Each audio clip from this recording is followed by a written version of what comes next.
Hey guys, how's it going? This is Joseph Matthews, and in this little tutorial I'm going to teach you how to be funny.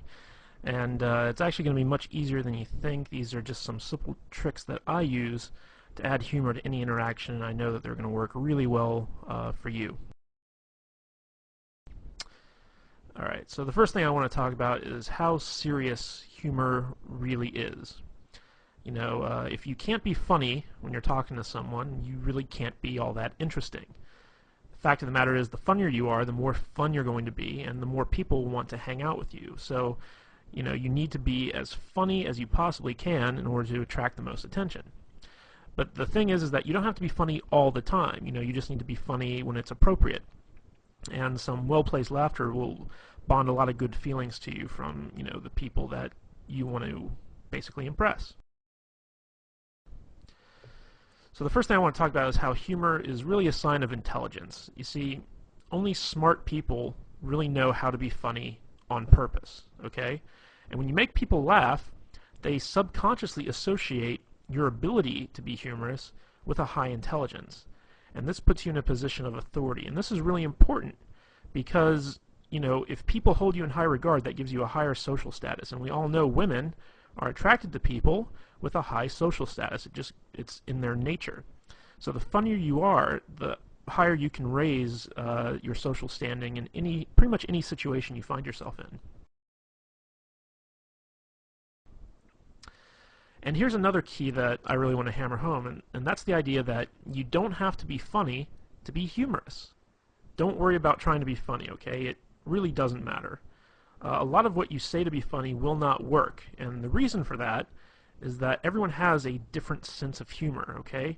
Just being goofy and lighthearted will generate the same type of emotions that funny people do, even if you don't make people laugh, okay? The idea here is that you want to project the intent of being funny. So that kind of takes the pressure off in the sense that, you know, you don't have to actually perform. You don't actually have to make people laugh. You don't actually have to tell them good jokes. You just have to have the intention to make people laugh and make people have a good time, and they'll pick up on that and appreciate that.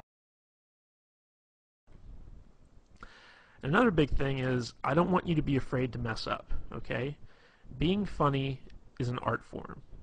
You won't always succeed, but that doesn't mean that you shouldn't try, okay? Now, in our efforts to be funny, you know, stuff happens, you know. Sometimes you might insult somebody, sometimes you might take something too far so that it stops being funny, sometimes you might say something inappropriate in the setting that you're in. You know, this is going to happen if you want to try and be a humorous guy, because being funny is about taking chances. It's about doing stuff that's unexpected. And sometimes it can backfire on you. But if this happens, don't worry about it. Just apologize and move on, you know? If you say something that's inappropriate or insulting, just say, like, look, in all seriousness, I'm really sorry. I was just trying to be funny. Can you forgive me? All right? That's all you need to do if you take things too far. So don't worry about messing up, because everyone knows what it's like to try to be funny and bomb. You know, it's happened to everyone at some point in time. So if you just acknowledge it and you ask for their forgiveness, they will usually grant it to you. Okay, and another thing I want to point out is the fact that humor is not hard to do. See, a lot of people think it is, but it isn't. The truth of the matter is that anybody can do it. If you think you aren't funny or entertaining, don't sweat it. You can be, and you will be. Okay, believe that it's possible for you to be a funny guy even if you aren't. This will help you a great deal. I know a lot of guys out there are saying, like, oh my gosh, I'm so boring, I have no personality, I can't be funny. Okay, get rid of that belief right now, okay? It's possible for you to overcome that, even if you're like the most boring guy on earth who speaks with like a monotone Ben Stein type voice. Bueller, you know the guy I'm talking about. Okay, even if you're that guy, you can still be humorous, okay? You just have to go with it. You can't be, you know, clinging to that belief that, you know, you're just not a funny guy. You can be and you will be, and I'm going to show you how. Okay, so let's talk about the elements of humor. And these are just quick and easy things that I personally use to be funny when I'm around women. And I'm pretty sure you can use them too. Okay, the first one I want to hammer on is this concept I call immaturity. Okay, Basically, immaturity is that, you know, everything that was funny in the first grade is still funny when you're an adult. Okay, grown adults acting like children isn't funny, but grown adults talking like children is. So, you know, if you're like throwing a temper tantrum or whatever because you didn't get your way, you know, no one's going to find that funny. But if you start talking like a baby, but you still act like an adult, you know, that is funny. So let's just go over a few examples here. You know, like if you were ever a kid and you're on the playground and someone took your toy and you got mad at them, you'd say, "You're a doo-doo head." Okay? You know, and when you were a kid, you know, saying stuff like "you're a doo-doo head" was funny. So let's take that now when you're like a grown man. You know, let's say a girl says or does something you don't like, and you just kind of look at her and squint your eyes and say, "You're a doo-doo head." You know, that can be funny. All right. Another thing is, for instance, girls are icky. How many times growing up did you and your friends run around saying girls are icky? All right. Everyone's heard this stuff. Women who've been around kids have heard this stuff. So like let's say a woman comes to you and says like, "Hey, I've got a friend I really want to hook you up with." You can just tell her, "Ooh, girls are icky," or something like that. It really doesn't matter. You're just taking stuff that sounds immature and you're applying it to your grown-up adult persona. Another thing is you got cooties. Okay, that's a big kind of thing that immature kids run around talking about. So like let's say you're out on a date with a girl and she's having you're having dinner and she says, "Oh my God, the mashed potatoes are so good, you gotta try some." And she holds out her fork for you to like try a little bit of potatoes, and you just say, "Ooh, no, you got cooties." Stuff like that. Like it might not get like a big belly laugh. Sometimes it can be if it's unexpected, but most of the time, it's something that's like kind of fun and immature and humorous. So, again, we're creating these feelings that you're going to be a playful type guy when you act I shouldn't say when you act, when you talk immature. All right, the next concept I have, I couldn't think of a really good way to kind of encapsulate this with a word, so I call it going plaid. And this is really a lame Spaceballs reference. If you've ever seen the movie Spaceballs, they have light speed, they have hyperspeed, and then they have plaid.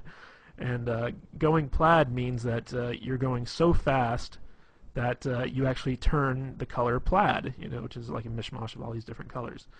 And basically, I use this concept to explain that you take a complaint or a criticism that someone makes of you, and you own it. And then once you own it, you take it way further than anyone ever really expected you to, okay? So let me give you some examples of this. Let's say you're out with a girl and you say something kind of stupid, and she says, "You're such a dork," but she says it in like a fun way. Like she doesn't really mean it. She just says, "Oh, you're such a dork." And you can respond to that by saying, "You're right. I am a dork. I'm the king of the dorks, as a matter of fact. We always get together once a year and have an election, and I've won like the past 12 dork years in a row. And wait till you see my massive Star Wars figurines collection back at home. It's going to make you so hot you won't be able to resist my dork-like charms." That's what I mean by going plaid, is you take something that could be considered something that's negative, and not only do you own it, but you take it to its most ridiculous extreme. So, let's say, you say something kind of funny, and a girl kind of says jokingly, "Oh my God, you're weird," okay? And, you take that and you're like, "You're right, I'm the weirdest guy you're ever going to meet. In fact, I bottle my own urine and keep it in my refrigerator and label it based on, the time of day and, what month it was." And that's not weird at all. I just think that, it's kind of cool. So you take stuff and you bring it to an extreme, and maybe the urine thing, I just did that off the top of my head. Maybe the urine thing was going a bit too far, but you see what I'm saying. If a girl says you're weird, you say, "You're right, I am weird, but you must be weird too because you're hanging out with me." You take it, you go to the extreme. Another one is when a girl says, "Oh my God, you're so mean." This will happen a lot if you do a lot of teasing. So if you're teasing a girl, she'll be like, "You're so mean. Why are you being mean to me?" And you just look at her and you just say, because I'm a mean person. Duh. I mean, what are you, stupid? Of course I'm mean. I'm the meanest guy you're ever gonna meet. You must be a masochist because when you hang out with me, I'm gonna be so mean to you. So that's what you gotta do when you go plaid. Is you gotta own the stuff that people say about you, and you gotta take it as far as you possibly can. Okay, the next kind of concept I want to talk about is dick and fart jokes, otherwise known as racy humor. Okay? Now, a lot of guys kind of shy away from this stuff, but you can't be afraid to joke about inappropriate stuff with women. Okay? Sometimes guys are afraid that it might be too sexual and it might scare the girl off or whatever, but the fact of the matter is, girls love dirty jokes as much as guys. And, in the off chance that they don't, if it is inappropriate or it's not their type of humor, once you find that out, shy away from it. Don't do it again. But, you should always not be afraid to kind of go out and give it a try. So some of the things I like to kind of lump in with the whole dick and fart joke mentality is exaggerating what women, find attractive. Okay? So, like, let's say that women like tall guys, okay? I'm not saying all women like tall guys, but let's say you meet a woman who does like tall guys, and you're like, oh my God, you're so into tall guys, like, you like the 8-foot giant people, everyone's a a midget to you because you only like guys who are like 10 feet tall. That's what you can do, and you can point out like really tall guys and be like, you see that guy right there over there? Yeah, he's not tall enough for you. Okay, he could be like, a basketball player 8 feet tall. You'd be like, no, he's not tall enough for you. You like taller guys. You like taller guys than that. So take some stuff that women like and exaggerate it. Accuse them of being sexual deviants. This always works really, really well. I don't know why, but when you look at a girl and you start accusing her of being into like some crazy stuff, one of two things will either happen. She'll either completely deny it, in which case you take it further, or she'll play along with it, in which case you take it further. Okay, so let me think of an example of this. Just be like, you could look at her and be like, oh my God, look at you. Like, I bet you're like the type of girl who loves to be like tied up and spanked. Like that totally seems like your personality. Like you're the spanking girl. You just love to spank people. Or you could also take it, be like, oh my God, like you're such a dominatrix in training. Like I bet you have like a bunch of whips and chains at home, and you can't wait to get me home and violate me in all sorts of different weird ways. Like you're scaring me. Like I really don't want to hang out with you right now. Okay, like that's the type of stuff that I mean when you talk about accusing them of being sexual deviants. Another thing is talk about how they want to rape you or take advantage of you. Now, this is a little bit of a role reversal thing because a big fear that women have when they're dating guys is that they're going to be raped or they're going to be taken advantage of in some way. But you can actually use this to your advantage by turning it around and saying stuff like for instance, if she brings you a drink, you can say like, you didn't slip a roofie in this, did you? Because the last thing I want to do is wake up in bed and find out that you completely took advantage of me. Or if she gives you a drink, you say like, are you trying to get me drunk? Because I'm not that type of guy. Stuff like that. You want to kind of accuse her of being the one trying to get you into bed, okay, or trying to take advantage of you in some way. And this is funny, but it also has like some underlying sexual tension aspects to it, which can be really fun. Another thing is to make fun of bodily noises. Like everyone thinks fart noises are funny, and you can just sit there and be like, with your mouth just go, and then accuse her of being farting. Just look at her and be like, ew, I can't believe you, ew, it's funny because it's obvious you're the one doing it, but you're accusing her, so it gets some laughs. And the last one is to accuse women of having outrageous fetishes.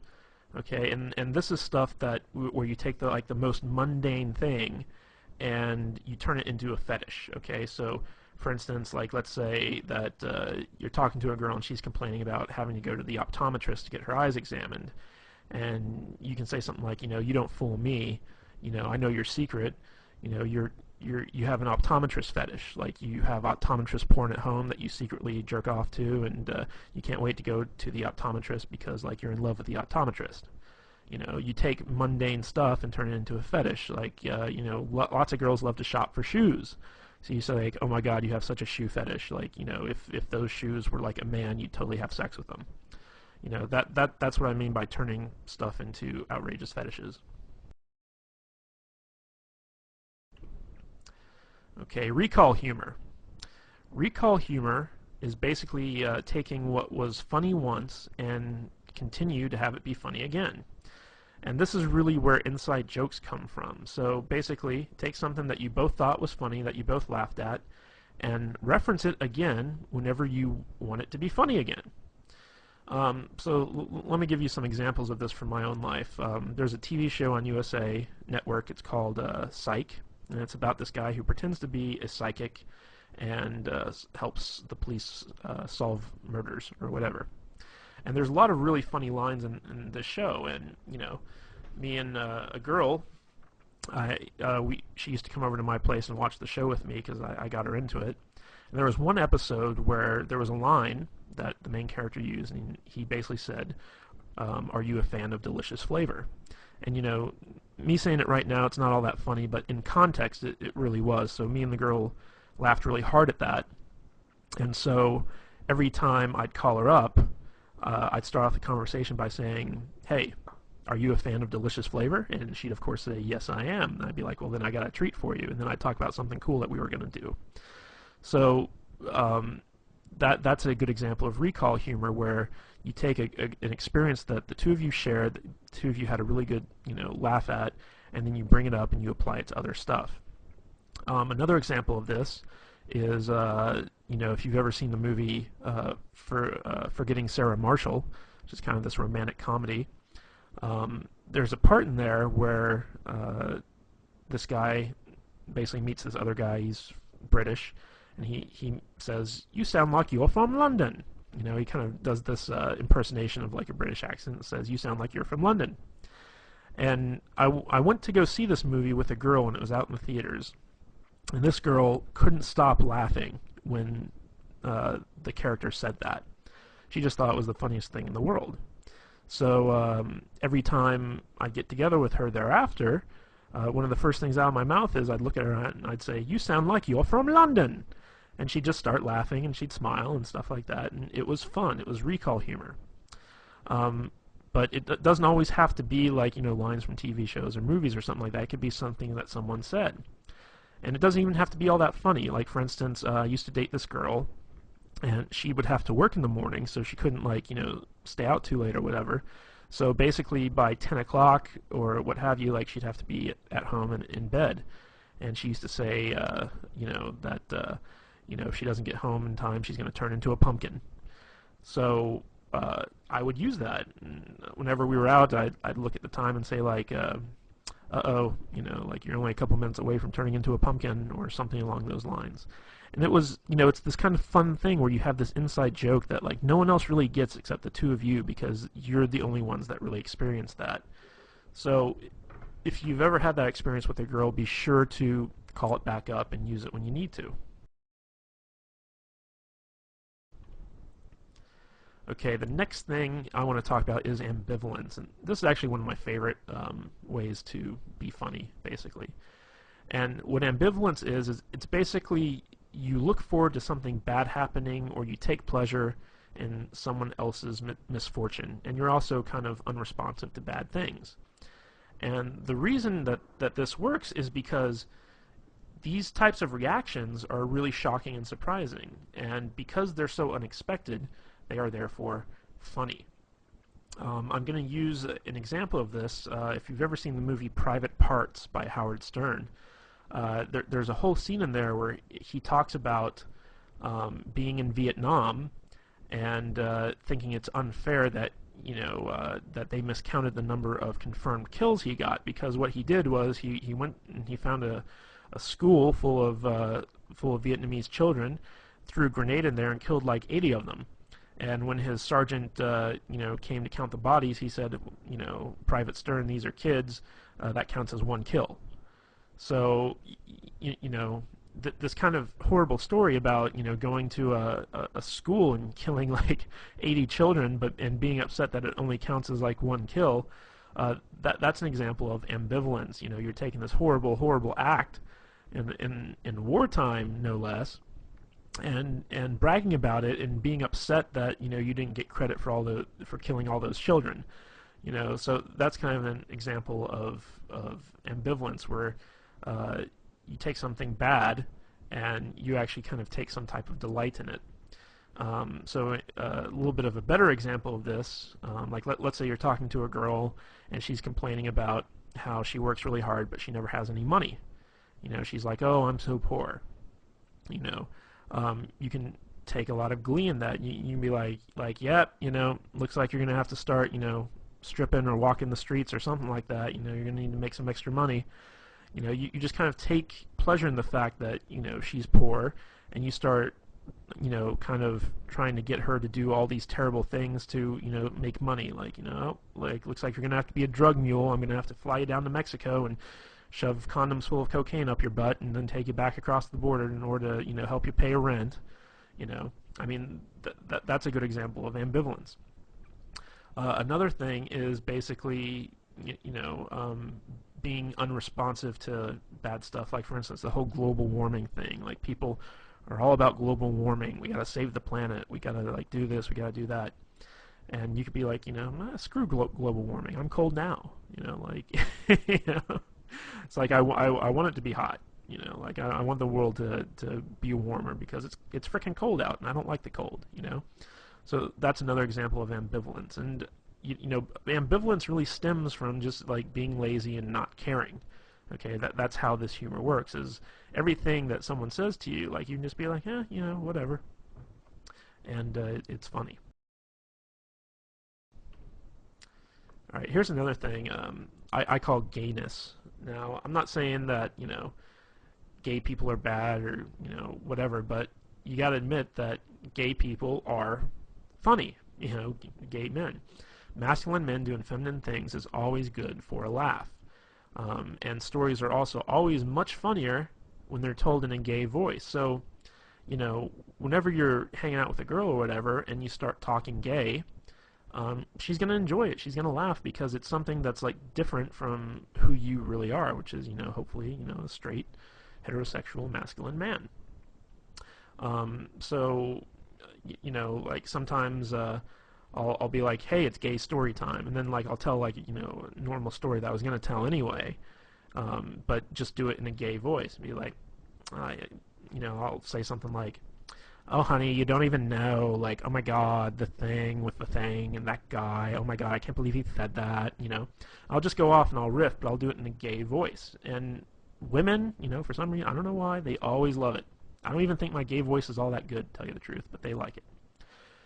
Okay, and another great way to use gayness is to pretend to be one of her girlfriends.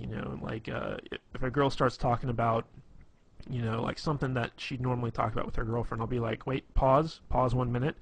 I'm just going to take my balls, I'm going to put them in this imaginary jar here, like, okay, I'm putting my balls away.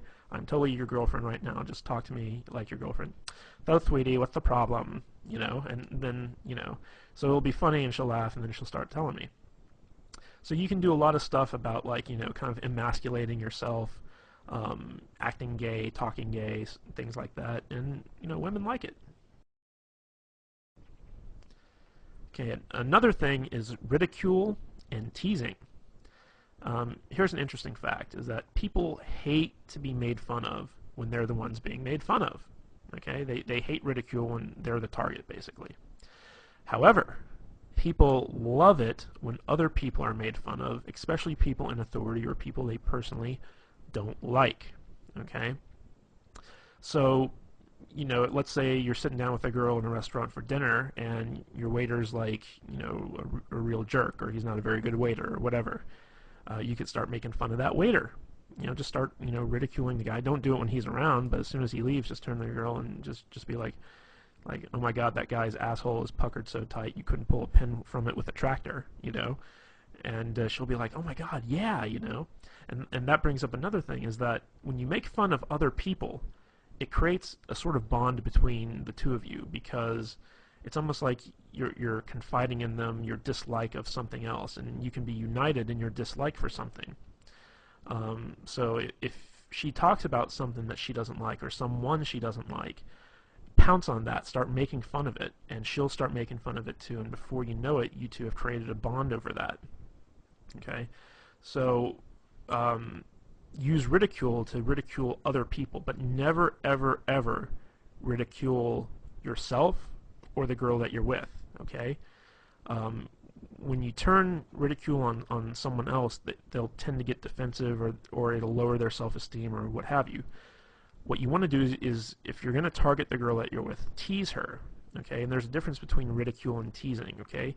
Good-natured teasing is funny, but if you take it too far, it becomes ridicule.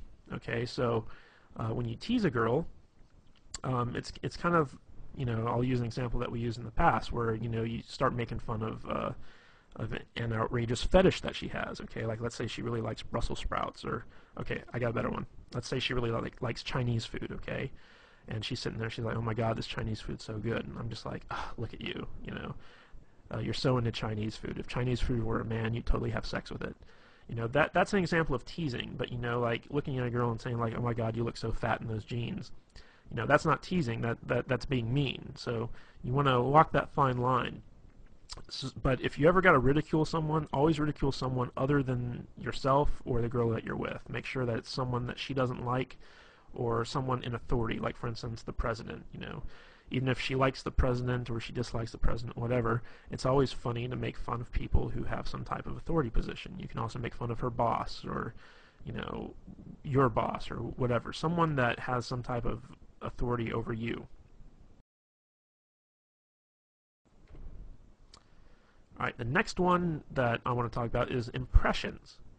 Now, the fact of the matter is, everybody loves impressions, even the bad ones, okay? So, if you want to be funny, when you're telling a story, always do impressions of the different characters that are in the story. It could be a story of you and your friend Bob, and every time, Bob says something, you do it in the Bob voice. And the Bob voice can be something like a really high-pitched, whiny type thing. There's a guy in my group of friends, and his name is Adam. And me and my friends always do impersonations of Adam whenever we tell stories. And when I talk about my friends to the girls I'm with, I use this Adam impression.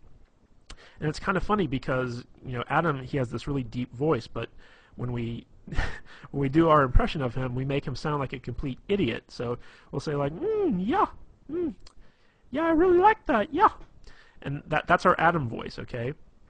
And it totally sounds nothing like him, but it's a funny voice. So like when we tell the stories to the girls and we use our Adam voice, the girls really laugh, and they're like, does he really talk like that? And you're like, no, actually, he's got like a really deep voice, but we just like to use that voice.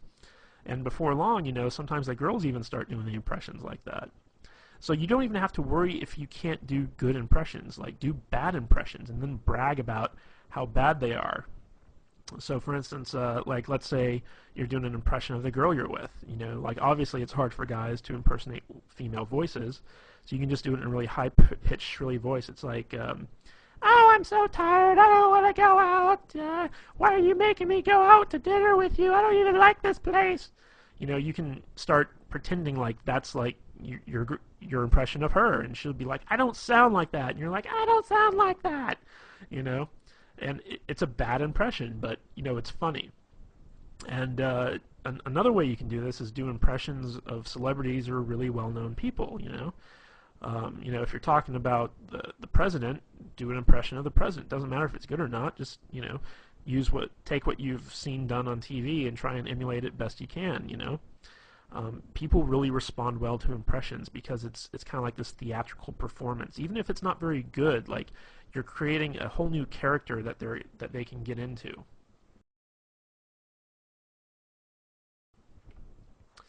Alright, the next thing I want to talk about when it comes time to be funny is talking with stereotypes. Now, all stereotypes are funny because there's always some measure of truth to them. Even if they're completely offensive and out of left field, they're still funny. So for instance, if you're like an uptight white guy like myself, throw in some ghetto speak. When I meet up with a girl, like if I call her up on the phone, one of the first things out of my mouth is sometimes, hey, what's the dealio? you know?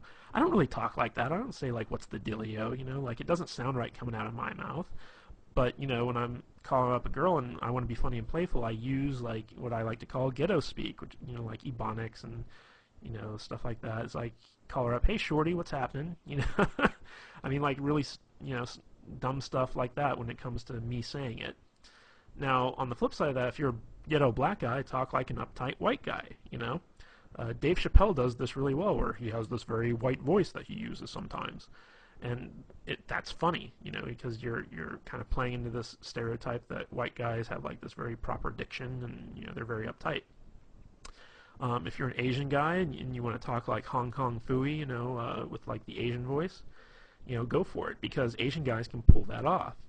Even though it's like very offensive and stereotypical, it's funny. If you're an Indian, talk like Habib, you know, like the guy from The Simpsons. It's like, thank you've come again, you know, that type of thing. And you can get away with it because you're Indian, you know. If you know, other people were doing it, it might be offensive, but you got to take stereotypes and instead of being offended by them, use them to your advantage. And when you do this, you want to take those stereotypes and blow them way out of proportion, you know, like just take them to their furthest extreme. People love it. Okay, another thing is sarcasm. And sarcasm is probably the easiest type of humor to do, but it's the hardest to appreciate. The more intelligent someone is, the more they can appreciate sarcasm. But just a word of warning here, people with low self-esteem, they don't really like sarcasm, okay? Because it can come off as being really offensive. There was the show that used to be on Comedy Central, I don't know if it still is, but it's called The Kids in the Hall. And it was basically a sketch comedy show. And they had a sketch on there called The Sarcasm Man. And basically it was this guy who had a speech impediment where everything he said sounded really sarcastic. And people were always pissed off with him because it always sounded like, you know, he was just like making fun of them. So, you know, someone would come up to the guy and they'd be like, hey, you know, like, my name's Jim. What's your name? He's like, oh, hi, Jim. My name's Bill. You know, and then the guy'd be like, dude, why are you being so mean? Like, I just came up to introduce myself to you. And it's like, what? I'm not being mean. You know, and it went on like that for like, you know, a good, you know, 10, 15 minutes where the guy was just getting more and more upset, and the guy would have to explain like, oh, I'm not being sarcastic. I have a speech impediment. It's a real problem. And, you know, that was kind of like the punchline to the whole thing. So basically, when it comes to sarcasm, you basically got to act like the person you're talking to is a complete idiot, and you have to lower yourself to their level in order to effectively communicate with them. That's basically what sarcasm is you have a feeling of superiority over the person, and you're kind of poking fun at the fact that they're dumber than you are. And oddly enough, lots of girls really love sarcasm. They really love sarcastic humor, and a lot of girls, as a matter of fact, have a very sarcastic sense of humor themselves. Like, their type of humor is sarcastic. So if you're a guy, you tend to gotta put up with a lot of sarcastic women. So, and another thing I just want to point out is a lot of the stuff I've been going through with you guys with so far in this presentation is stuff I've learned from women. Like, this is all humor that I've gotten from girls that, you know, made me laugh. And I kind of sat down and was like, what is it they do that's funny? And it's very easy for like a girl to act like, you know, she's better than you and she's smarter than you, and she's got to talk down to you in order to do that. If you're dealing with sarcastic humor from someone else, play into it. Just act like you're a complete retard and be like, you're right, man can't talk, you know. Just go with it. If someone's kind of treating you like that, take it to its, you know, logical extreme. When you're dealing with someone who's sarcastic, you can pull the sarcastic humor all you want. But if you're dealing with someone who's not sarcastic, who has, you know, low self-esteem, who's kind of like sweet or whatever, you don't want to go the sarcastic route. Okay, another thing I love to do is use nicknames. Nicknames can be a lot of fun, and they can be really funny. And the more ridiculous the nickname, the better. One of the cool things about nicknames is that it really does create a bond between two people, because when you name something, you imply a certain sense of ownership, and it also becomes a type of inside joke between the two of you. A good example of this is one time I started dating this girl. Her name was Katie, and her email address was something like Goofy Kate, 123 or something like that. And when I got emails from her, it was always, from this Goofy Kate email address, so I just started calling her Goofy Kate, and eventually that got shortened to Goofy. And every time I'd see her, I'd be like, hey, what's up, Goofy? And, she'd laugh and, whatever, but to me and her, it was, she was Goofy. That was her name. There was another girl I met where I used to call her Fuzzy Bunny. I don't even remember why. I just called her like Fuzzy Bunny for no real good reason, but that name kind of stuck. She was my little Fuzzy Bunny. And as long as like you're not calling women like really offensive names, like bitch, slut, hoe, even though I have had girls who I nicknamed that never to their face, but whatever. You kind of have this kind of endearing inside joke. And whenever you're in a relationship with someone, eventually nicknames like kind of pop up. So it's always good to kind of like be the first one to go out there and do that and start referring to them in that sense. All right, bad jokes. Good jokes are hard, bad jokes are easy. That's just the long and short of it right there. So if you're going to tell jokes, don't even try to tell good jokes. Just use bad jokes because they're easy. You can go online and find like a billion bad jokes.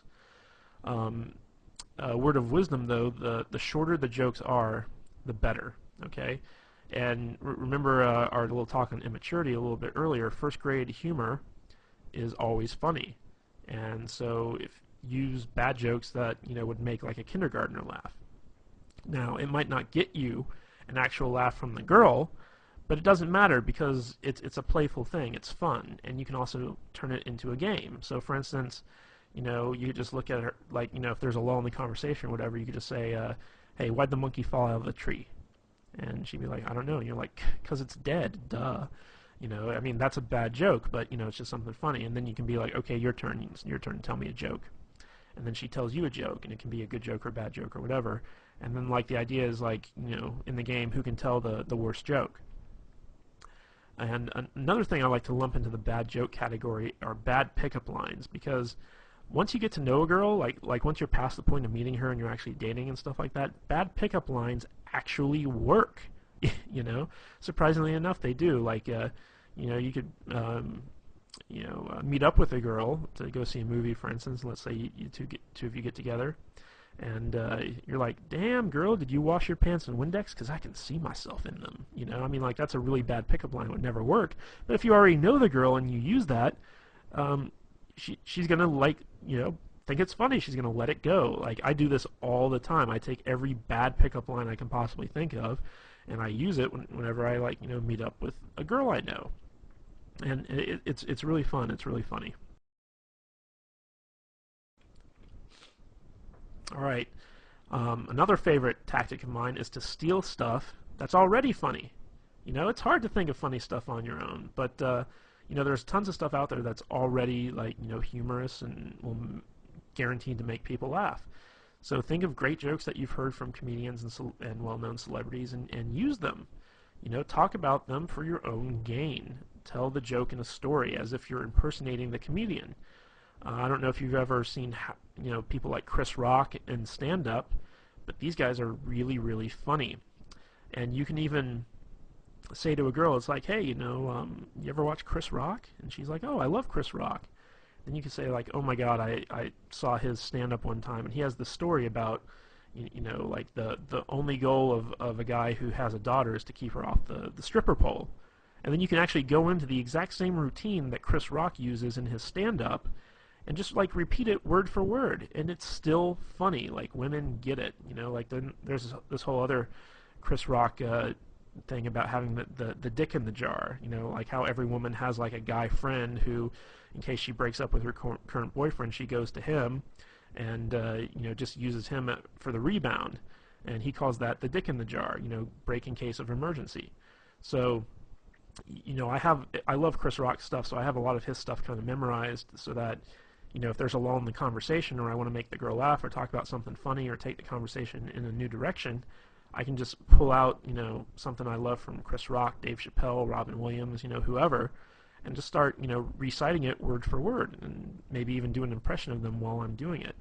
So steal stuff that's already funny. It works really good. Okay, now let's talk about self-depreciation. Okay, this is the type of humor where you're basically making fun of yourself.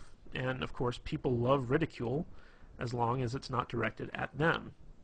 Now, self-depreciation humor actually does a lot of good things on your behalf, because if you're able to be self-depreciating, it shows that you're cool, because you can poke fun at yourself and not get upset. And women really like it when a guy has the ability to kind of make fun of himself, because it shows that he's not pompous, that he doesn't have hubris, and that he's confident enough to kind of take a licking and not kind of get angry or upset. Because whenever someone gets made fun of and they get upset about it, it shows that there's some type of problem with their self-esteem. So people with low self-esteem can't tolerate being made fun of. So if you can tolerate being made fun of, and in fact you make fun of yourself, that shows that you have some measure of confidence and that you're a cool guy. Now, on the flip side of this, it's also a great defense mechanism. So like, let's say someone criticizes you, or whatever. Let's say you're out on a date and you have a run-in with some dude, and he starts making fun of you or criticizing you in some respect. What you can do is you can agree with whoever it is that's criticizing you, and then take it to a ridiculous extreme. This is really important, because this is where the humor comes in, but it's also a good way to deflect whatever criticism someone is heaping on you. So let's say you run into some guy and he wants your chick or whatever, and he's like, dude, you're a freaking loser. Like, what's she doing with a loser like you? And you're like, oh my God, yeah, you're so right. Like, in a few months' time, I'm gonna be like shitting in a pickle jar. I just know it, but I can never really be as cool as you, man. Like, you're such a cool guy. Can you teach me how to not be a loser, please? Like, in fact, take my girl, please. Like, she needs to be with a winner like you. So basically what you're doing is you're agreeing with the guy, and you're taking it as far as it can possibly go, but in a way you're deflecting that criticism, and you're making him seem like a tool, all through the use of self-depreciation. Now, this can also be used to kind of diffuse a mistake or something that you did wrong. So like, let's say that you made a mistake or you did something stupid. You can use self-depreciation to make light of it and then diffuse the awkwardness. So let's say let me give you an example. One time I was out on a date and I accidentally farted, and it was very, very embarrassing. And it was one of those farts where, like, you heard it. It happened. It was there, and it was obvious that I did it. And I just looked at her and I just said, "Oh my God, I totally just farted. I'm so sorry. I've been eating a lot of red meat too, so it's going to be a really nasty one. So hold your nose. Go on, plug it up. Hold your nose. If you smell this, you'll break up with me. I just know it. It's the type of fart that could end a marriage." I basically pointed out the fart, and I just let it go and wouldn't let go of it. I took it to the extreme. I was just like, oh, it's going to be so nasty. Like, I've been eating all the wrong foods. It's going to be disgusting. You're going to break up with me because it smells so bad. It's just terrible. And so, like, I turned what was really kind of an awkward situation to something where she just couldn't stop laughing, And again, that was that kind of led into some recall humor later on, where it was like the fart that would end a marriage. And she'd say stuff like, well, you farted in front of me and I still didn't break up with you. And I'd be like, oh yeah, what's wrong with you? So you can use stuff like that. And I want to make the point that if you use self-depreciation, don't use it to point out your own flaws or harp on your own insecurities. A lot of guys will try and use self-depreciating humor to kind of, diffuse stuff that they feel uncomfortable about. Like, let's say you have a big nose, and you make fun of yourself because you have the big nose. That's not a good thing, because what you're actually doing is you're highlighting stuff about yourself that's bad, and you think it's bad, and you don't want anyone else to think it's bad. However, by doing that, you're basically pointing out to everyone, hey, look at all the bad stuff about me. Even if they laugh at it, it's not good. So when you do use self-depreciation, only use it as either a defense mechanism or to diffuse some type of awkward situation. Don't ever use it to point out the fact that, you have something wrong with you. Like, for instance, I'm not a very thin guy, I'm a little bit overweight. So when I'm out with a girl, I'd never start making fun of myself for being fat, because that's something that I don't want her to kind of harp on, I don't want her to glaze over it. Now, if someone else calls me fat, then I'll go along with it. I'll just be like, oh my God, you're so right. Like, I'm totally like one step away from being Jabba the Hutt, I'm going to need a slave girl really soon, So if someone else points it out, then that's when you use a self-depreciating humor, but you never bring it up on your own accord because you're insecure about it, okay? Most of the time, people won't even notice stuff that you're insecure about until you bring it up, and then they can start holding that against you because they know that, you're kind of wishy-washy on it. So, just as an aside, never use self-depreciation to point out your own flaws or harp on your own insecurities. But the biggest key to being funny is to have fun. If you have fun, the humor will come naturally, okay? If you're just able to sit back and relax, not worry about anything, not worry about censoring yourself, not worrying about messing up, you will naturally, if you're an intelligent person, which I'm fairly certain that you are, be a funny person. You'll pick up on stuff, you'll crack jokes, you'll have a good time. Remember, humor is all about feelings. It's not about really getting a response. It's not about making people laugh. It's about making people feel good. The better you can make people feel, the more they'll like you, and the more personality you'll display. Even if you're not a funny guy, just be super, super positive. People like positivity. And if you can mix that positivity in with some fun every once in a while, people will like you even more. So out of everything I told you about, if you can't even remember one of those little concepts about how to be funny, just have fun. The more fun you have, the more naturally funny you'll be, and the easier it'll be to make people laugh and have a good time with you. Alright guys, that's all I have for the video. I hope you really enjoyed this thing. Like I said, I got most of this material, most of these concepts from girls who use them on me.